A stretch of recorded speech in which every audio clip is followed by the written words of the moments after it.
وعظيم سلطانك لك الحمد بالإيمان لك الحمد بالإسلام لك الحمد بالقرآن আমরা প্রশংসা করলাম কার? সব সময় প্রশংসা করব কার? খাওয়ার সময়, ঘুমানোর সময়, সকালবেলা, বিকেলবেলা, শীতকালে, গ্রীষ্মকালে, কম কম না বেশি বেশি? বেশি বেশি প্রশংসা করলে, শুকরিয়া করলে খুশি হয় কে? লাইন শাকারতুম লাযীদান্নাকুম ওয়া লাইন কাফারতুম ইন্না আযাবি লাশাদীদ। যদি শুকরিয়া করো আমি নেয়ামত বাড়িয়ে দেব। আমাদেরকে নেয়ামত দেয় কে? নাকি রাম, কৃষ্ণ, দুর্গা, সরস্বতী? কে দেয়? আল্লাহ বলে আমার নেয়ামতের শুকরিয়া করলে আমি নেয়ামত বাড়িয়ে দেব। নেয়ামত আমি বাড়িয়ে দেব। আমার জিকির করলে আমিও তোমাদের স্মরণ করব। ফাইন যাকারানি ফি নাফসি যাকারতুহু ফি নাফসি। আমার বান্দা যদি একা একা আমার স্মরণ করে, আমি বান্দারে একা একা স্মরণ করি। সুবহানাল্লাহ পড়েন। মাননীয় প্রধানমন্ত্রী যদি আমার নিয়ে কথা কয়, ডোনাল্ড ট্রাম্প যদি আমার নিয়ে কথা কয়, সৌদি বাদশা যদি আমার নিয়ে কথা বলে, টাইমস ম্যাগাজিন যদি আমাকে নিয়ে নিউজ কভার করে, শেখ আব্দুর রহমান সুদাইস যদি আমাকে নিয়ে ভাবে, ভাল লাগবে না? তো দুনিয়ার মানুষগুলো যারা উচ্চ পদস্থ, তারা যদি আমার কথা বলে, আমার খুব ভাল লাগে, আমার হৃদয়টা আনন্দে উদ্বেলিত হয়ে যায়। কিন্তু আল্লাহ আমাকে নিয়ে ভাবে, আল্লাহ আমার কথা স্মরণ করে, ওইটা নিয়ে আমরা চিন্তা করি না। চিল্লা এখন ঠিক কিনা? কি এক আল্লাহ পাইলাম, ওনার নামটা নিলে উনিও আমার নাম নেয়। একা একা নিলে একা একা নেয়, সবাইকে নিয়ে নিলে, বিশাল বড় মহাসমাবেশ করে যদি আমরা আল্লাহর স্মরণ করি, আল্লাহর নাম নেই, আল্লাহ বলে যাকারতুহু ফি মালাইন খায়রিন মিন। এর চেয়ে বড় মহাসমাবেশ আমি জান্নাতে ফেরেশতাদেরকে নিয়ে করে আমি ওই বান্দাকে স্মরণ করা শুরু করে দেই। আমার বান্দা যদি আমার দিকে এক বিঘত আসতে চায়, শিবের, এটাতে আরবিতে বলে শিবের, এক শিবের আসতে চাইলে আমি বান্দার দিকে এক হাত এগিয়ে যাই। বান্দা যদি আমার দিকে এক হাত এগিয়ে আসতে চায়, আমি বান্দার দিকে দুই হাত এগিয়ে যাই। ওয়া ইন আতানি ইয়ামশি আতাইতুহু হারবা। আমার বান্দা যদি হেঁটে হেঁটে আমার কাছে আসতে চায়, আমি আল্লাহ আমার বান্দার কাছে দৌড়ে দৌড়ে যাই। কি এক আল্লাহ আমরা পাইছি। ফাযকুরুনি ওয়াশকুরুলি ওয়ালা তাকফুরুন। আমার স্মরণ করো, আমিও তোমাদের স্মরণ করব। এজন্য আল্লাহ বলেন শুকরিয়া করো, নেয়ামত বাড়িয়ে দেব। কেউ আমাদেরকে নেয়ামত দেয় না, কেউ আমাদেরকে সুস্থ রাখতে পারে না, কেউ আমাদের মনের আশা পূরণ করতে পারে না, একজন ছাড়া। চিৎকার করে বলতে হবে তিনি কে? আর যদি নেয়ামতের শুকরিয়া না করো, তাহলে জেনে রেখো আমার শাস্তি বড় ভয়ঙ্কর। আল্লাহর শাস্তির ব্যাপারে ভয় প্রত্যেক মুমিনের অন্তরে থাকার দরকার আছে না নাই? তুফান যখন আমরা দেখি, জলোচ্ছ্বাস যখন দেখি, ভূমিকম্পন যখন দেখি, থান্ডার, বজ্রপাত যখন দেখি, তখন বোঝা যায় যে প্রাকৃতিক দুর্যোগ, ন্যাচারাল ক্যালামিটি, ক্যাটাস্ট্রফি কত ভয়ঙ্কর হতে পারে। এজন্য আল্লাহর শাস্তি, আল্লাহর আযাব আর গজব সহ্য করার মতো ক্ষমতা পৃথিবীর কারণে। চিল্লায় বলেন ঠিক কিনা? আমরা যদি আল্লাহওয়ালা হয়ে যাই, আল্লাহর জমিনে যদি আল্লাহর দ্বীন কায়েমের চেষ্টা করি, আল্লাহর দেয়া কোরআন অনুযায়ী যদি জীবন চালাই, আমাদের জীবনটারও শান্তিময় করে দিবে কে? আমাদের ধর্মের নামই তো শান্তি। ধর্মের নাম কি? ইসলাম। ইসলাম মানে কি? বিশ্বনবী রাজা বাদশাদের কাছে যখন চিঠি লিখতেন, তিনি প্রথমে শান্তির কথা শোনাতেন। সুবহানাল্লাহ পড়েন। দেখেন কত সুন্দর ধর্ম।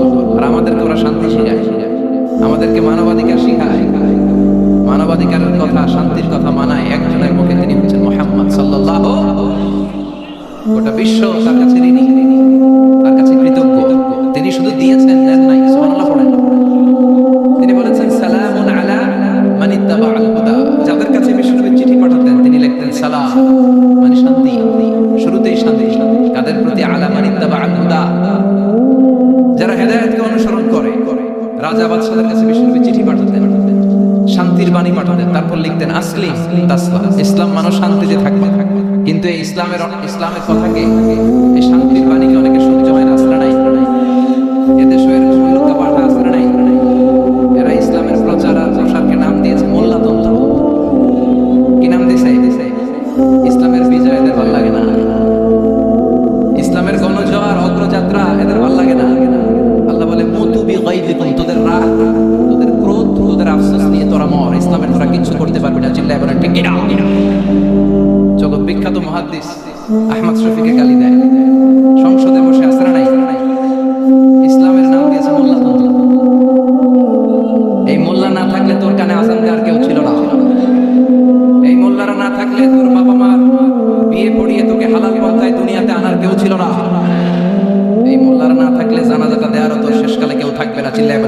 কিনা?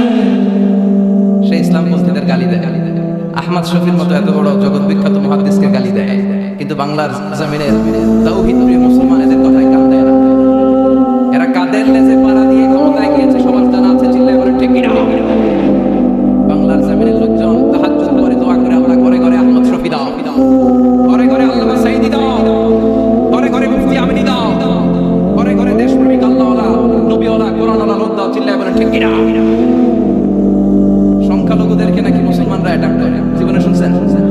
কোন দাড়িওয়ালা টুপিওয়ালা আলিয়া মাদ্রাসার ছাত্র, কওমি মাদ্রাসার ছাত্র, কোন ইসলামী আন্দোলনের কর্মী, এটা জামাতি বলেন, হেফাজতি বলেন, আহলে হাদিস বলেন, কওমি বলেন, আলিয়া বলেন, মন্দির ভাঙা মূর্তি ভাঙার সাথে ইসলামের পক্ষের শক্তির কোনো সম্পর্ক নাই, চিল্লায় বলেন ঠিক কিনা? ইসলামের পক্ষের শক্তি মন্দির পাহারা দেয়, তারা সাম্প্রদায়িক সম্প্রীতিতে বিশ্বাসী, কোনো দাঙ্গা হাঙ্গামা সন্ত্রাসবাদে ইসলাম বিশ্বাস করে না, চিল্লায় বলেন ঠিক কিনা? গোটা বিশ্বের নবী প্রেমিক লোকেরা বিশ্ব নবীর সালাম দিতে যায়, মসজিদে নববীতে সালাত করতে যায়, চিল্লায় এখন ঠিক কিনা?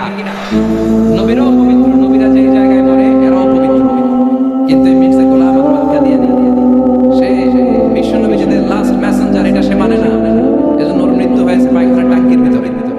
শত বছরের পচা ময়লা খাইতে খাইতে ও দুনিয়া থেকে বিদায় নিয়েছে। মেথর আনা হয়েছে উঠানোর জন্য, উঠায় ফেলবে, ধরবে আবার তমাশ করে পড়বে, আল্লাহকে জনমের ভুখা। ওই কাদিয়ানীদের পক্ষ নিচে এই বেয়াদবটা, চিল্লায় এখন ঠিক কিনা? কাদিয়ানীরা এদেশের জনগণ, এদেশেই থাকবে, তবে ওরা ওদের পরিচয় আইডেন্টিটি ক্রাইসিস নিয়ে থাকতে পারে। ওরা হয় বিশ্বনবীকে শেষ নবী হিসেবে মেনে মুসলমান হিসেবে থাকবে, আর বিশ্বনবীকে যদি লাস্ট মেসেঞ্জার হিসেবে না মানে ওরা কোন ধর্মের লোক সেটাও প্রকাশ করে দিতে হবে, চিল্লায় বলেন ঠিক কিনা? আপনার ইসলাম সহ্য হয় না, আপনার আলেম ওলামা সহ্য হয় না, আপনার কাদিয়ানীদেরকে সহ্য হয়, এটাই প্রমাণ করে আপনি কাদিয়ানীদের দালাল। এই বাংলার জমিন এটা ইসলাম প্রিয়দের জমিন, যে জমিনে আল্লাহু আকবার ধ্বনির সাথে সূর্য উঠে যায়, আল্লাহু আকবার ধ্বনির সাথে সূর্য ডুবে যায়, সে দেশে আর কিছু থাকবে না, থাকে ইসলাম থাকবে, আর কিছু থাকবে না, থাক কোরআন থাকবে। এদেরকে প্রশ্রয় দিলে এরা বলে মসজিদ বন্ধ করো, মাদ্রাসা বন্ধ করো, কয়দিন পরে বলবে আযান বন্ধ করো, এরপরে আবদার করবে দাড়ি রাখা বন্ধ করো, তারপরে বলবে মুসলমানদের নাম রাখা বন্ধ করে দাও। এজন্য এই আবদার শুনতে মুসলমানরা রাজি নয়, চিল্লায় বলে ঠিক কিনা? এদেরকে প্রতিহত করতে রাজি আছে মুসলমান? কারা কারা রাজি? তো হাত উঁচু করে আল্লাহর দেখা।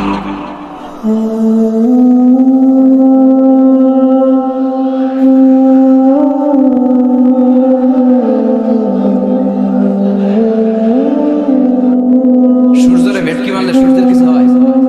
কথা কন, সূর্যরে আপনি ভেটকি মারছেন, আপনার ভেটকি আপনার মুখে।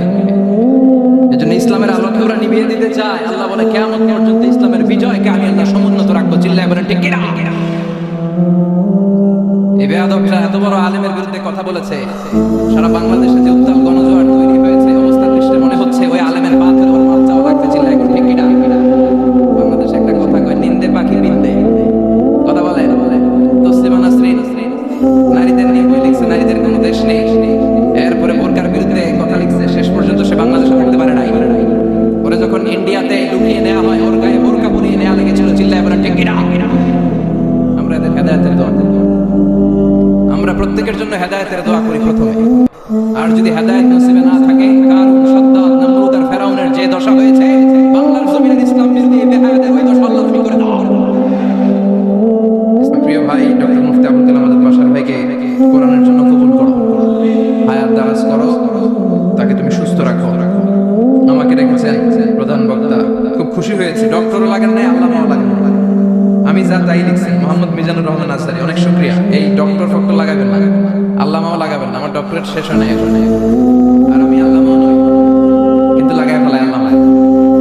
আল্লামা বেসিক্যালি একজন, চিল্লায় বলে তিনি কে? তবে হ্যাঁ, মানুষের মধ্যে যারা অনেক জ্ঞানী, অনেক পড়াশোনা করেছে তাদেরকেও অনেকে আল্লামা বলে, কিন্তু আমাকে এটা বলবেন না, আমি অত বড় জ্ঞানী লোক নই, আমি একজন কোরআনের শিক্ষার্থী, আমি শিখছি, শিখেই যাবো। তো আল্লামা হচ্ছে আল্লাহ, এবং নিজেকে ছোট রাখা, ছোট করাটা বিশ্বনবী পছন্দ করতেন। বিশ্বনবী বলতেন, আল্লাহ আমার চোখে আমার ছোট বানাও, মানুষের চোখে আমার বড় বানাও। আর আল্লাহ চায় আপনি আপনারা ছোট করেন। আল্লাহ এটা দেখতে বড্ড ভালো লাগে যে আমার বান্দা ছোট হয়ে থাকতে চায়। মান তাওয়াদা তারাফা, যে নিচে নামতেছে আল্লাহ টাইনা উঠায়, আর যে উঠতেছে আল্লাহ থাপ্পড় মেরে নিচে নামায়। কথা কন। মুসা আলাইহিস সালাম, সহিহ বুখারীর বর্ণনা, বনি ইসরাইলের লোকদের মাঝে ওয়াজ করতেছিলেন, নসিহত করছিলেন। তো একজন দাঁড়িয়ে বলল, ইয়া নবী আল্লাহ মুসা, মান আ'লামুন নাস হে মুসা নবী, জানতে বড় মনে চায় বর্তমান পৃথিবীর সবচেয়ে বড় জ্ঞানী কে? মুসা আলাইহিস সালাম কয় আমি। মুসা আলাইহিস সালাম কি বললেন?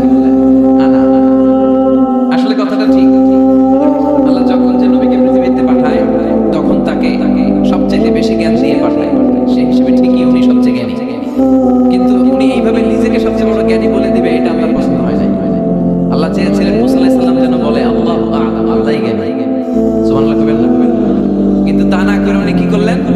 যখন বলল সবচেয়ে বড় জ্ঞানী কে, উনি হুট করে কি বলে ফেললেন? আনা, আমি। আল্লাহ এটা পছন্দ করেনি। আল্লাহ ডেকে বলেন মুসা, ইউ আর অ্যাবসলিউটলি রং, তুমি ভুল করেছো, তুমি সবচেয়ে জ্ঞানী নও, তোমার চেয়ে বড় জ্ঞানী আছে। সুবহানাল্লাহ পড়েন। তার মানে জানার কোনো শেষ নাই, জাননেওয়ালার উপর জাননেওয়ালা আছে। আর সবচেয়ে বড় জাননেওয়ালা কে? মুসা আলাইহিস সালামকে আল্লাহ বললেন মুসা, তোমার চেয়ে বড় জ্ঞানী আছে, তার নাম হচ্ছে খাদির। কি নাম? কি নাম? আরো জোরে বলেন, কি নাম? খাদির। উনি কোন জায়গায় বসলে ওখানে ঘাস লতা পাতা যদি শুকনো থাকতো, ওনার বরকতে ওগুলো সবুজ হয়ে যেত, এজন্য ওনার নাম খাদির। কিন্তু আমরা বলি খিজির। আমরা কি বলি? খিজির। আল্লাহ বললেন ইযহাব ইলা মাজমা'il বাহরাইন, দুই সাগরের মিলন কেন্দ্র, ওখানে যাও, ওখানে যে এমন এক বান্দার সন্ধান পাবা সে তোমার চেয়েও জ্ঞানী। সুবহানাল্লাহ। তাহলে আমি সবচেয়ে বড় জ্ঞানী, আমি আল্লামা, এটা বলতে পারে শয়তান। চিল্লা এখন ঠিক কিনা? এজন্য আমরা যেন নিজেকে নিজে সবসময় ছোট করে উপস্থাপন করি, তাহলে আল্লাহর দরবারে আপনি বড় হয়ে যাবেন। কথা বুঝতে পেরেছেন? আল্লাহ আমাদের সবাইকে কথাগুলো বোঝার ও আমল করার তৌফিক দান করুক। আমরা পড়ি আমিন। উদ্দেশ্য যদি ভালো হয়, সওয়াব কামিয়ে আপনি শেষ করতে পারবেন। আর উদ্দেশ্যে যদি ভেজাল থাকে, কোনো লাভ নাই। আবা মানসুরা, সব শেষ। এগুলোর উঠাইলে, মিজানের পাল্লায় উঠালে কোনো ধরনের ওজন হবে না। আজকের এই তাফসীর মাহফিল আমরা এসেছি শিখার জন্য আর একজনকে খুশি করার জন্য। তিনি কে? আল্লাহ তুমি কবুল করো। আমি আপনাদের খেদমতে সূরাতু আদ-দুহা তেলাওয়াত করেছি। এই সূরাটা মুখস্থ আছে না অনেকের? কমন একটা সূরা, প্রায় আমরা সালাতে পড়ি, মক্তবেই তো এগুলো শুরু হয়েছে, ঠিক কি না? এই যে সূরাটা খুব বেশি পড়া হয়, খুব বেশি শোনা হয়, আসলে এই সূরায় আল্লাহ কি শিক্ষা কর্মসূচি আমাদেরকে দিলেন জানার দরকার আছে না নাই? আসলে আজকের এই চমৎকার রজনীতে আমরা সূরাতুদ দুহার আলোকে কিছু কথা শুনব। এটা কোরআনের 30তম পারায় অবস্থিত একটা সূরা। কততম পারা? এটা মাক্কি সূরা। একটু আওয়াজ করে বলবেন, কি সূরা? এই সূরার আয়াত সংখ্যা 11টি। কয়টি? 11টি। এটা কোরআনের একটা মোটিভেশনাল সূরা। কি সূরা? মোটিভেশন। আমরা প্রায় এই শব্দটা শুনি না, মোটিভেশন। মোটিভেশন, এটা কোরআনের মোটিভেশনাল সূরা, অনুপ্রেরণাদায়ক। এই দুইটা সূরা অনুপ্রেরণাদায়ক। ফাইন্না মা'আল উসরি ইউসরা, আল্লাহ বলেছেন ফাইন্না মা'আল উসরি ইউসরা, কষ্টের পরেই আছে সুখ। কষ্টের পরেই আছে সুখ। আমাদের জীবনে সুখ বেশি, কষ্ট কম। কয়দিন না খাইছিলাম, কয়দিন বিপদে পড়ছি, কয়দিন ডাকাইতে ধরছে, এক মাসের মধ্যে অসুস্থ থাকি কয়দিন, আর সুস্থ থাকি কয়দিন, এটা হিসাব করেন। অসুস্থ ছিল খালি এটা আছে না নাই? তার মানে ইন্না মা'আল উসরি ইউসরা, দুঃখের পরে আছে সুখ। মোটিভেশন, প্রাণটা আবার উদ্বেলিত হয়ে ওঠে। তাই তো, আসলে তো দুঃখের পরে সুখ। এজন্য কষ্ট যখন পাবেন, অসুস্থ যখন হবেন, ওইখানেও আনন্দ করবেন, কারণ সামনে আরাম আসতেছে। সুবহানাল্লাহ পড়েন। মুমিনের হারাবার কিছু নাই, দুঃখ পাওয়ার কিছু নাই। মুমিন অসুস্থ হলে অসুস্থতার মাধ্যমে তার রোগের মাধ্যমে তার গুনাহ ছড়ে যায়, সে আল্লাহর কাছে প্রিয় হয়ে ওঠে। আমাদেরকে কেউ হারাইতে পারে? কথা বলেন। আমাদের কেউ ভয় দেখাইতে পারে? মোটিভেশন আছে সূরাতুল ইনশিরাহ আর সূরাতুদ দুহা। এখানে অনেক হিউজ মোটিভেশন আছে। যারা হতাশ, যাদের জীবন ভালো লাগে না, মরে যেতে মনে চায়, গার্লফ্রেন্ড গালি দিছে, আছে না নাই? আবার বয়ফ্রেন্ড গার্লফ্রেন্ডের গালি দিছে, এ ওড়না পেঁচায়া ফ্যানের মধ্যে চলে আত্মহত্যা করে। কত বড় পাগল! তুই মরলি কেন? গালি দিছে তো কি হয়েছে? বুঝতে চায় না, হতাশ হয়ে যায়। আর বয়স কম তো ইচড়ে পাকা, অল্পতে কাবু হয়ে যায়। এই সূরাগুলো পড়ে না। এখানে আশার বাণী আছে।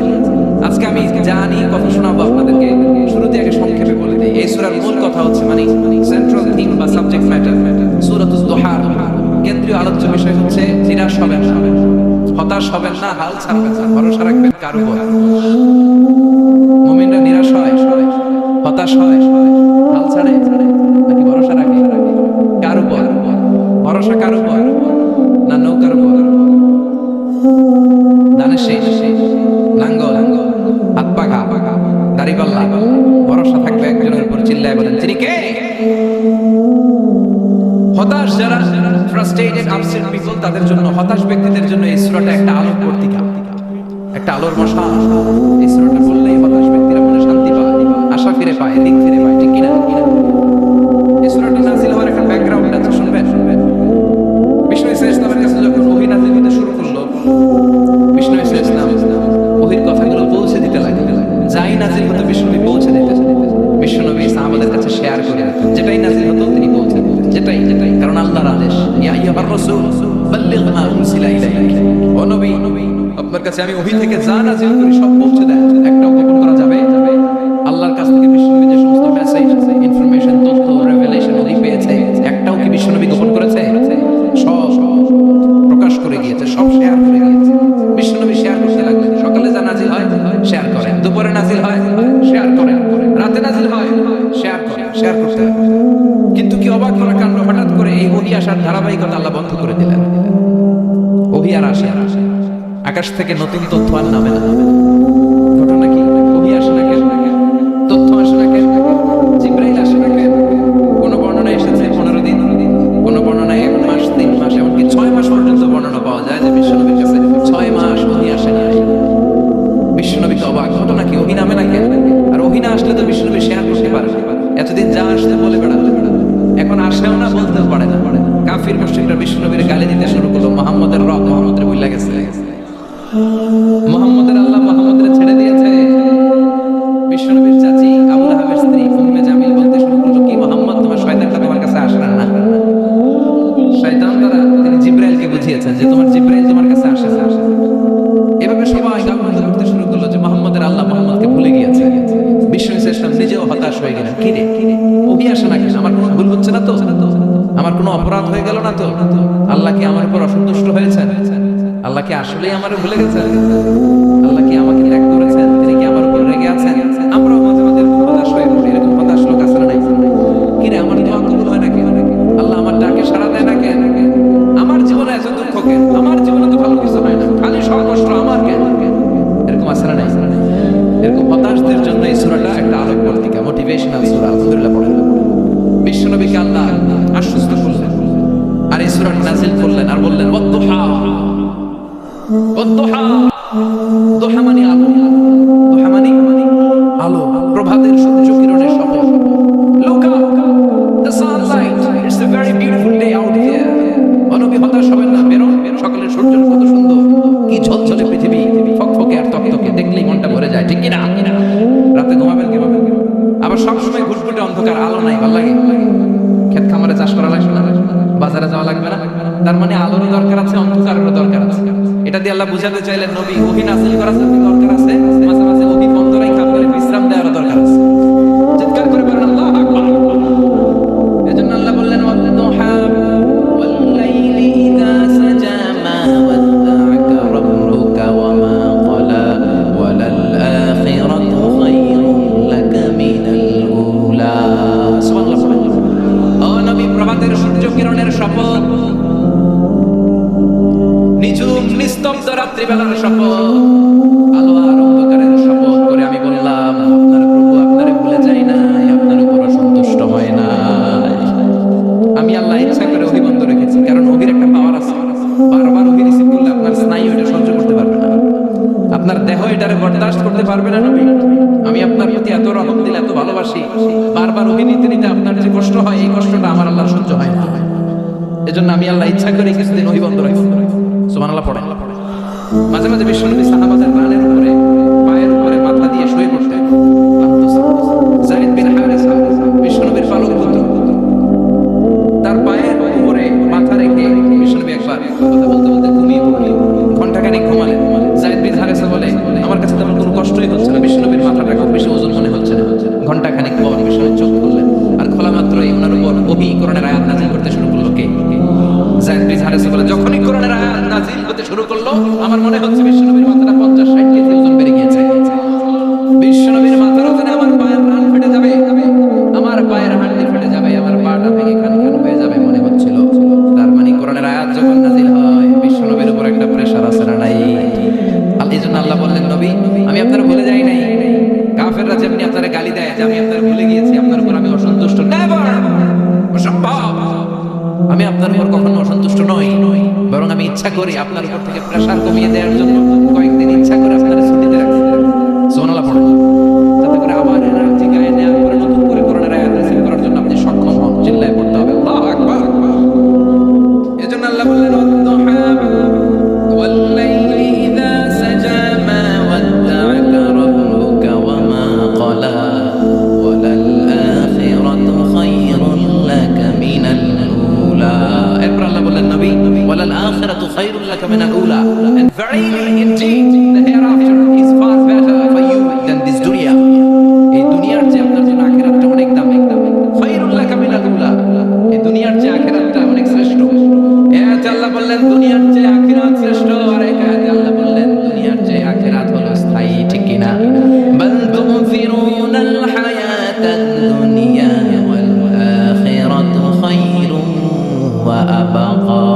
তোমরা দুনিয়ার জীবন নিয়ে পাগল পাড়া হয়ে থাকো, আল্লাহ বললেন দুনিয়ার জীবনের চাইতে আখিরাতের জীবন শ্রেষ্ঠ এবং স্থায়ী। ঠিক কি না? কার কথা? দুনিয়া স্থায়ী না আখিরাত স্থায়ী? দুনিয়া শ্রেষ্ঠ না আখিরাত শ্রেষ্ঠ? কিন্তু আমরা কোনটার পিছনে দৌড়ি? খালি দুনিয়া দুনিয়া, দুনিয়াকে মজা লে লো, দুনিয়া তোমারই। আলাল আখিরাতু খায়রুন লাকা মিনাল উলা। এই দুনিয়ার জীবন ক্ষণস্থায়ী জীবন, চিরকালীন জীবন হলো আখিরাত। নবীরে কিভাবে আশ্বাস দিতেছে দেখছেন? অ্যাসিউরেন্স করতেছে, কনফার্মেশন।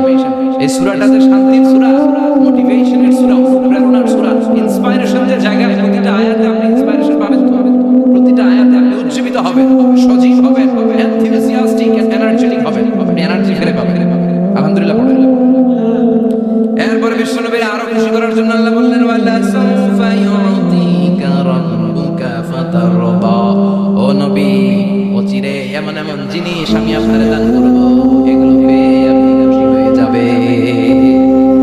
কে বলে? কে বলে? কারে বলে? শুনতেছেন?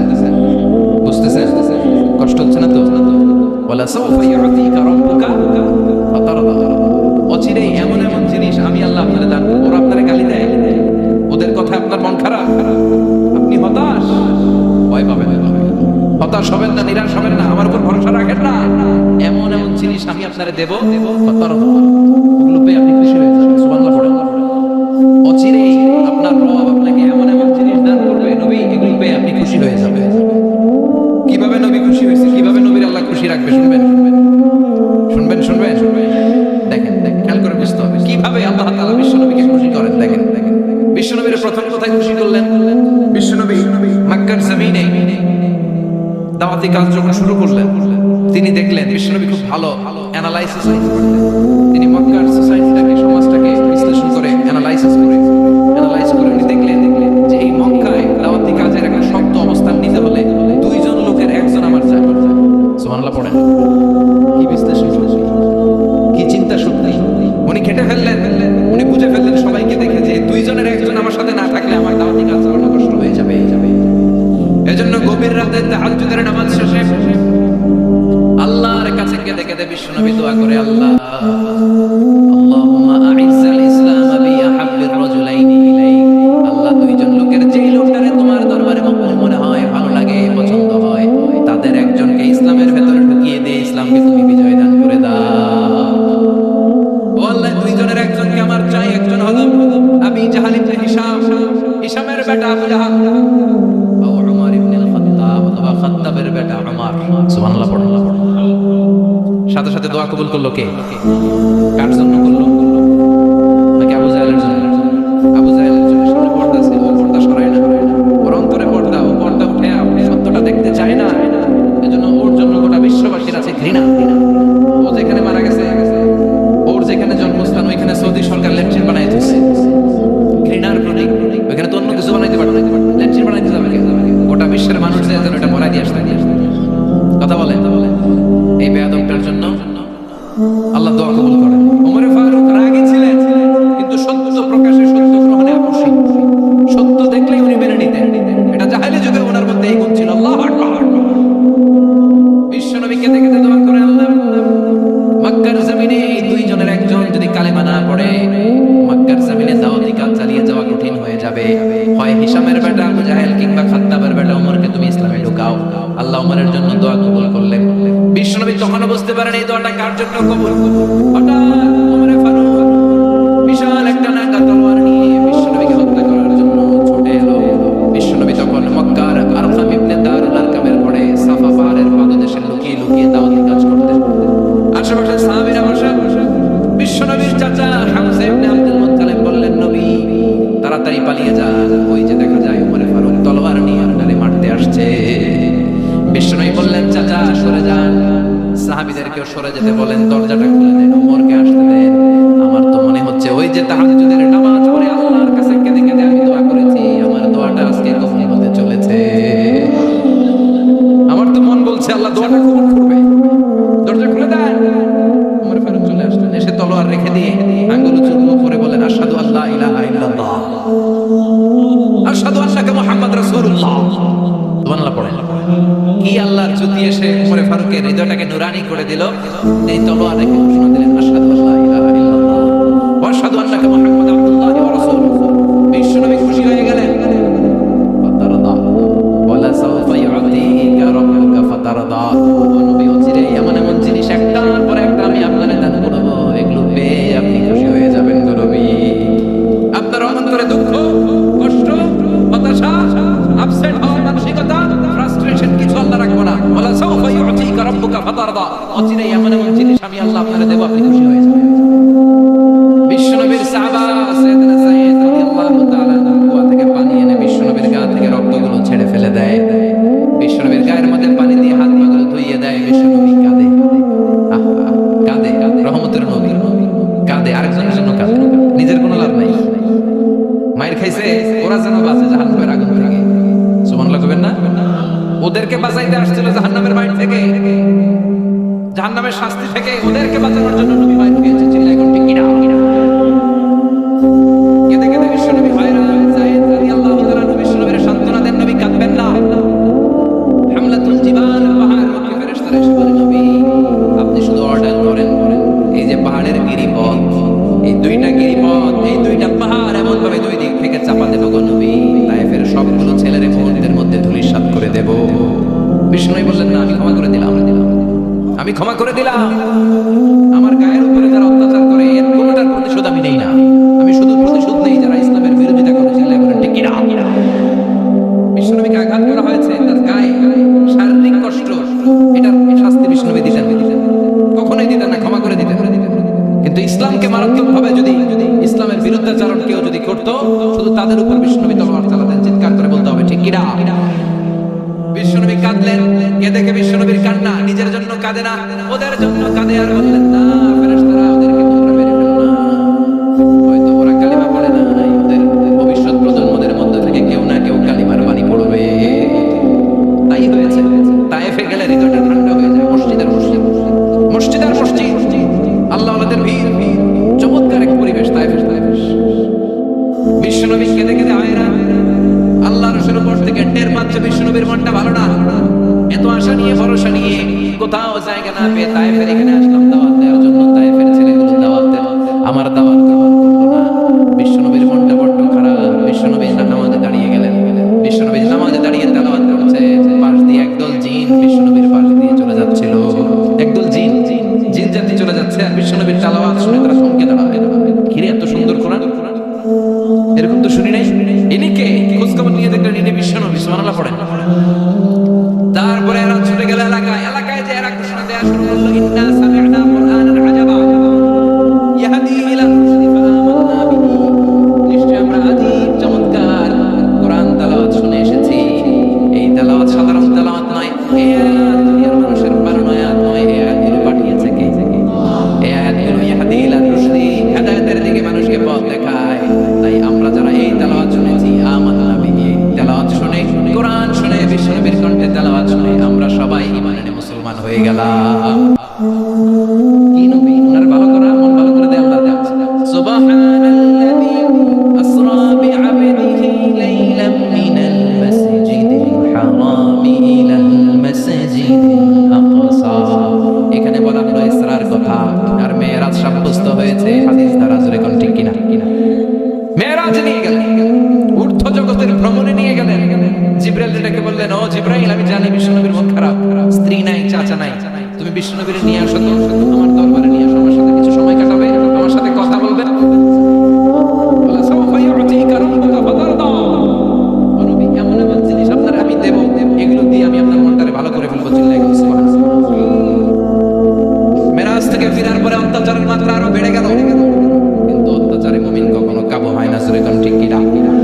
বিশ্বনবীরে বলা হলো ক্ষমতার চেয়ার দেব, সুন্দরী নারী দেব, সম্পদের পাহাড় বানিয়ে দেব, শুধু কালেমার দাওয়াত বন্ধ করে দাও। বিশ্বনবী বললেন তোমাদের 3 দফা, আমার শুধু 1 দফা। বিশ্বনবীর কয় দফা? বিশ্বনবী বললেন লা ওয়াদাউ আশ-শামসু ফি ইয়ামিনি ওয়াল কামারা ফি ইয়াসারি।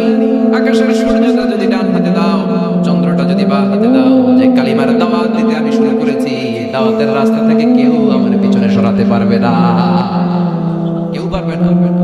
এই পথে আমি নেমেছি, এই পথের শেষ আমি দেখে ছাড়ব। বিশ্বনবীর প্রাইম রেসপন্সিবিলিটি হচ্ছে লিউযহিরাহু আলা দ্বীনি কুল্লি। মানব রচিত যত মতবাদ আর যত কথা আছে, যত ডক্ট্রিন আছে, সব কিছুর কবর রচনা করে কালিমার বিজয় আর কালিমার পতাকাকে পথ করে উড়িয়ে দেওয়া। চিল্লায় একটু ঠিক কিনা? আসসালামু আলাইকুম। 1 মিনিট, আমাদের জাতির পিতা আদম আলাইহিস সালামের সৃষ্টির কাহিনী শুনে যাবেন একটু। আল্লাহ একদল ফেরেশতাদের ডেকে বললেন, আমি পৃথিবীতে খলিফা অর্থাৎ প্রতিনিধি সৃষ্টি করতে চাই, বলো এই বিষয়ে তোমাদের বক্তব্য কি? তারা সম্ভবত ইতিপূর্বে শ্রেষ্ঠ জিন জাতির তিক্ত অভিজ্ঞতার আলোকে বলল, হে আল্লাহ, আপনি কি এই পৃথিবীতে এমন কাউকে আবাদ করতে চান যারা গিয়ে সেখানে ফাসাদ সৃষ্টি করবে ও রক্তপাত ঘটাবে? অথচ আমরা সর্বদা আপনার হুকুম পালনে এবং আপনার গুণাগুণ ও পবিত্রতা বর্ণনায় রত আছি। এখানে ফেরেশতাদের উক্ত বক্তব্য আপত্তির জন্য ছিল না, বরং জানার জন্য ছিল। আল্লাহ বললেন, আমি যা জানি তোমরা তা জানো না। অর্থাৎ আল্লাহ চান এই পৃথিবীতে এমন একটা সৃষ্টির আবাদ করতে যারা হবে জ্ঞান ও ইচ্ছাশক্তি সম্পন্ন এবং নিজের বিশাল বুদ্ধি ও চিন্তা গবেষণা সহকারে স্বেচ্ছায় স্বজ্ঞানে আল্লাহর বিধানসমূহের আনুগত্য করবে ও তার ইবাদত করবে। ফেরেশতাদের মতো কেবল হুকুম তামিলকারী জাতি নয়। ডক্টর মিজানুর রহমান আজহারের নিয়মিত ওয়াজ মাহফিলের ভিডিও পেতে এই চ্যানেলটি সাবস্ক্রাইব করে পাশে থাকবেন, যেন ভিডিও ছাড়ার সাথে সাথে আপনার কাছে নোটিফিকেশন চলে যায়। ধন্যবাদ। হ্যাঁ, আরেকটা কথা মনে রাখবেন, হারামের টাকায় টেবিল ভর্তি খাবার চেয়ে হালাল টাকার সীমিত খাবারের মজাই আলাদা।